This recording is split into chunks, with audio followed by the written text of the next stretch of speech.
পরীক্ষায় খারাপ রেজাল্ট করতে চাও? তাহলে এই 5টা কাজ নিয়মিত করো। 1. কালকে করব বলে ফেলে রাখো, আজকে পড়বে না, ভাববে আগামী কাল থেকে শুরু করব।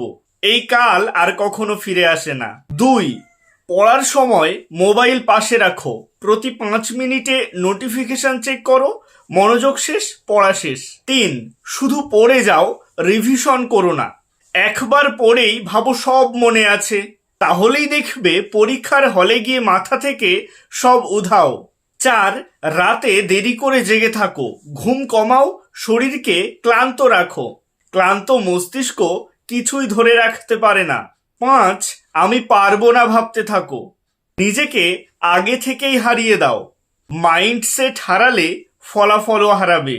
আর যদি সত্যিকারের সফল হতে চাও, তাহলে আজ থেকে এই 5টা অভ্যাস বাদ দাও।